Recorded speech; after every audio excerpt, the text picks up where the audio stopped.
What's up, everybody? Welcome to the Tony's Picks Look Ahead show here. We're going to break down February 13th action here for Friday. Basically hoops and all college hoops pretty much. Got the All-Star break here in the NBA. Tomorrow, we might do a little fun show. There's no fights to break down. I might give you guys some NBA All-Star props and whatnot to bet on the dunk contest, three-point, etc., All-Star game. Have a little fun there. And then, of course, we'll break down college hoops really this whole weekend. That's really where the money is going to be at. Pretty okay night. Started off amazing. We got Bucks money line to cash for us. I touched all three dogs today. So, I don't know. We're probably going to go 1-2. But, again, just cashing on Bucks money line. We're still up. College hoops has gone well. UIC, South Alabama. I think the only one we dropped today was Memphis on the road there. Tight game at the end. Those aren't going to go your way on the road more than likely. It is what it is. But pretty solid night. Looking forward to a big-time weekend here. Like and subscribe here before we get into this action. Again, we're going to start off with some college hoops. 1 second. Let me get my banners. Let me get my banners. Something's going on here. A little backstage. There we go. We're going to start off here in college hoops. We got Manhattan and Niagara. The first game of the day here, 3:30 on the West Coast. There, let me get to this one. I believe it was Niagara laying the 2.5 here at home. Total here in this one is... what do we call it? 1 second. Why can't I find this game? It's the first one. All right, there we go. Manhattan, Niagara. Niagara minus the 2.5. Total 137.5. Look here at this one. Niagara on a 2-8 run in their last 10. You know, Manhattan not much better. 3-7 here in their last 10. 1-11 on the road. Last time these two teams played, it was a 79-70 win here for Manhattan. That was back at home. That was January 11th. I do think Manhattan is the better team. I get it. The road record is atrocious, but just look at their free throw shooting numbers here as a quick tell. Offensively, kind of you could see the shooting numbers as well on Manhattan's side, but free throw shooting wise, Manhattan's fourth in the country, 80.1% from the free throw line as a team. You look 238th in the country here is Niagara, 69% from the free throw line. You look at top 75 team here. Manhattan is in steals, top 60 in turnovers. There's something to like here, at least if you want to back. Manhattan. Niagara's just been dreadful this year. Even in non-con, it was 6-18 this year. We've tried to back them here multiple times. It hasn't been the old teams of the past here through Niagara. Yes, I'm looking at the road dog here in the first game of the day here. Give me Manhattan on the money line. You guys could take the plus 2.5 if you feel like it. All right, we got Iona and Canisius here in the next game. Some early mid-major action here. We got 248th in the country here is Iona in points scored. Compared to Canisius here, only 63 points a game. That puts them at 360th in the country. All the offensive shooting numbers point to Iona. Even the defensive numbers as well. Canisius 283rd in the country defensively. It's been dreadful there. They're on a 1-9 run in their last 10 games. Actually, they've lost 9 straight here, Canisius. Iona not playing that great either. They've lost 3 straight, but I'll argue this is a get-right spot for them. A spot they should be able to handle business. It was 74-48 about a month ago there, January 11th this year. First meeting, it was 74-48 Iona blowout. Minus 5.5, kind of cheap even on the road.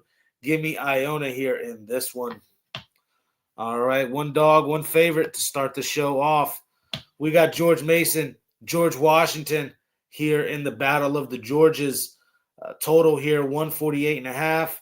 George Washington at home here, the 2.5-point favorites. When you look here at this one, George Washington can put some points up. 84 points per game here, puts them top 40th in the country. Also shooting almost 10.5 threes per game is top 30 in the country.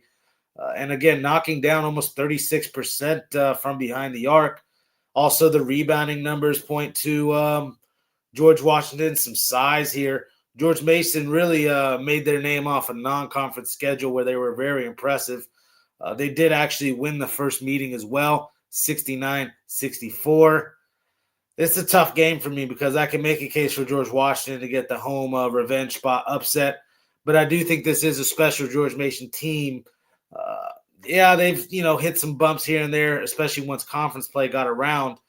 But I mean, they're still very much a likable team here as far as protecting the basketball here.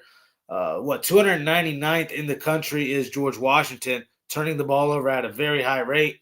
That's the complete opposite of George Mason. In the top 100 here offensively and turnover-wise, true shooting percentage-wise as well. I think George Mason here gets this one done on the road and kind of inserts their dominance here in this conference. Look out for George Mason here in the future. They're a team that I've been wanting to back, but they have had some inflated lines. This one, you're getting a road dog here at +2.5, so I don't mind taking George Mason. And what I should say, wrong team favorite here in this one. Let me check out the chat real quick, see what's up with you guys. What's up, Sir the Boss? Good to see you. What's up, DeAndre? How we doing, man? Did a happy hour today. Yes, that was a good show. And hopefully this one and yours today will be a good one. We'll get some good info out. I'm actually kind of stoked for this college little run we're about to get on here this weekend. Do our research. We got the tournament coming up in less than a month is March Madness at this point. Maybe about a little over 30-something days. It's the 12th. So, yeah, I'm pretty excited there for that. What did we get done doing? We just got done breaking down George Mason, George Washington. Let's move on to the next game here, college basketball-wise. We got Columbia and Penn, a little Ivy League action here.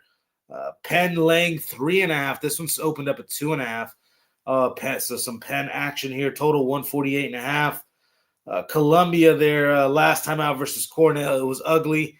Did give out Columbia. I just thought they could possibly beat Cornell twice this year. It'd be the first time in a while that they've done that.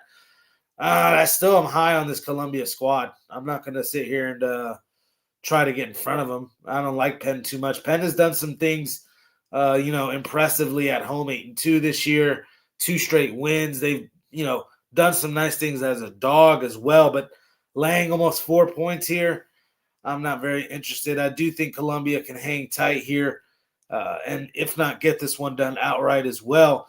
72-67 there, January 30th, so about 12, 13 days ago, these two teams played.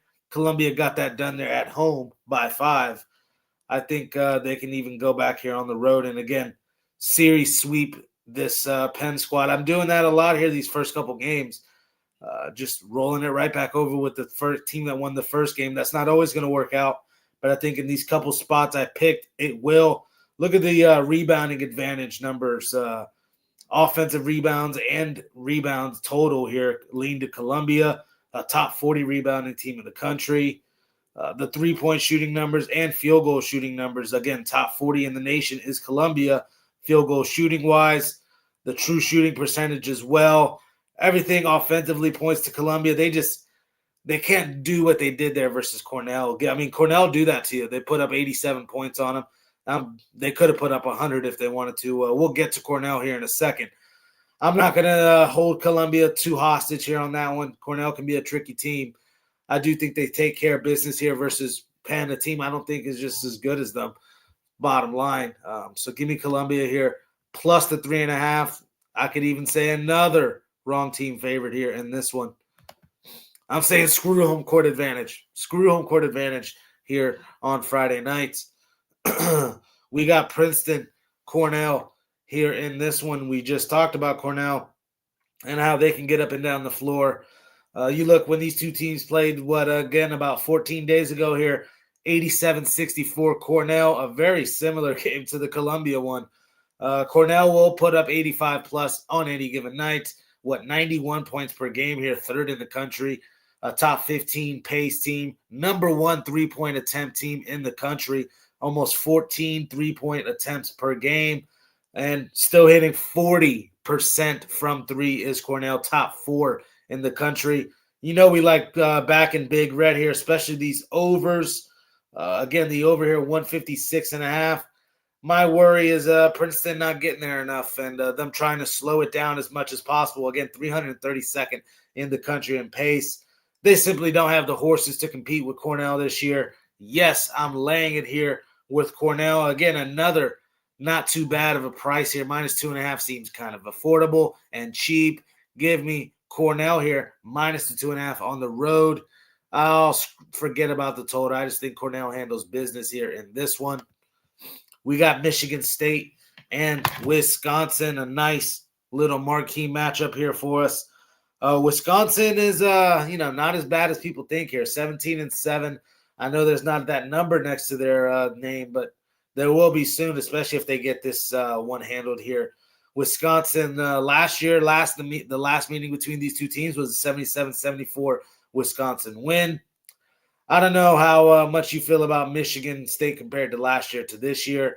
I think talent-wise, it's really around the same. I'm not in love with what's around Jeremy Fears. Cohen and Kohler, I like a little bit. The other big guy, it's not bad. But after that, I'm searching for some bodies. I think Wisconsin's deeper, about 8 guys here averaging 17 minutes or more.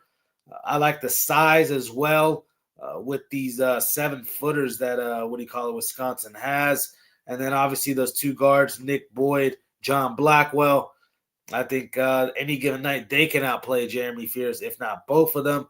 You look 3-point field goal attempt-wise, huge discrepancy. Michigan State, again, shooting only 7.5 threes per game compared to the 11 that Wisconsin is. The 11 threes per game puts them in the top 10 in the country, 3-point attempt-wise. Free throws as well. Top 15 in the country is Wisconsin. Michigan State only 80th in the country.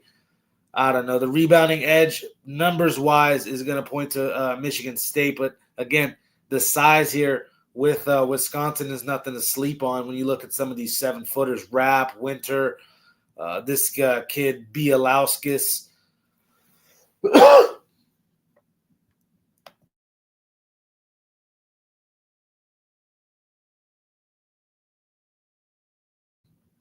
Excuse me, guys. All right, back to this Wisconsin game.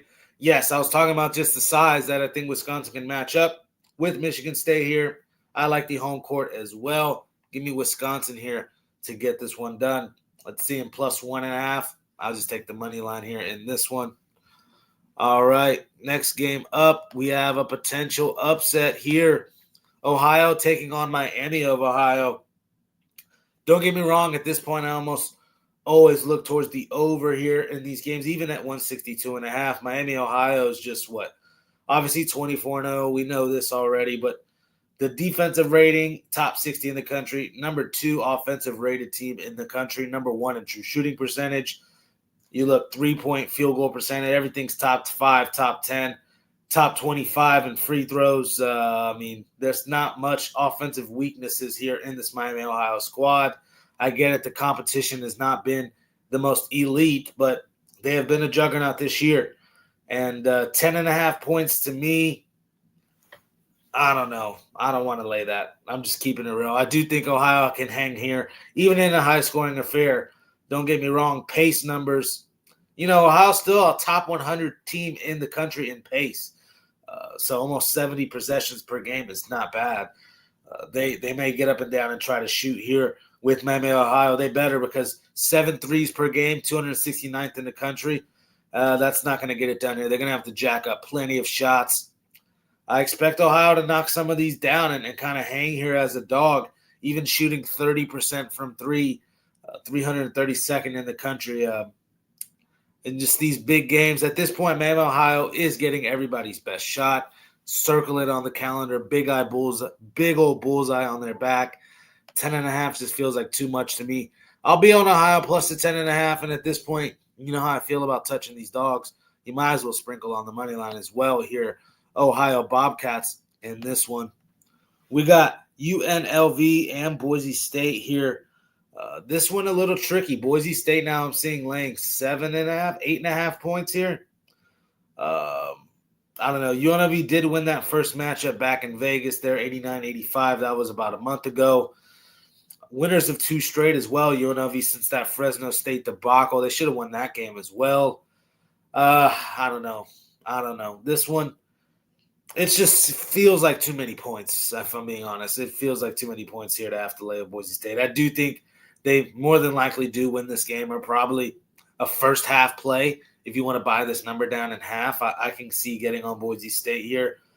I don't think UNLV has enough to get this done on the road. And I've talked much crap about Boise State, the Hawaii Pacific loss. I just keep hanging over their head all year long. I don't care that we're 20-something games past that.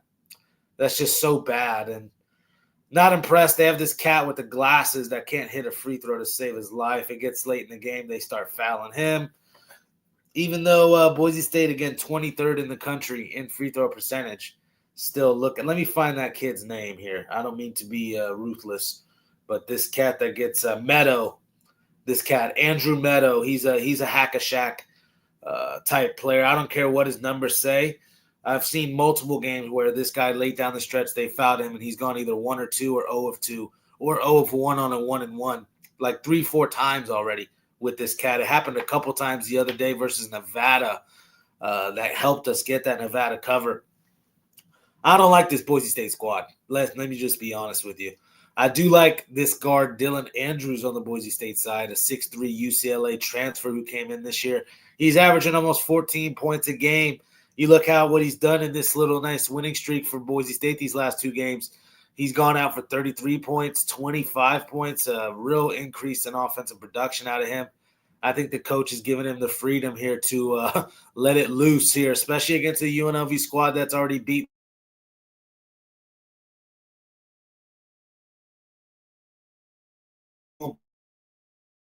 The people I know on the Boise State side here, it's more than likely a prop game for me. I want to get on UNLV, but I can't because if I'm being honest, I don't think they have it here to get this one done. They may cover the 9.5, but I'm not rushing to the window on it. You guys know how I feel about the final game of the night. I'm not too sure. I like the Dylan Andrews prop the most in this game. Take his over-under in his points.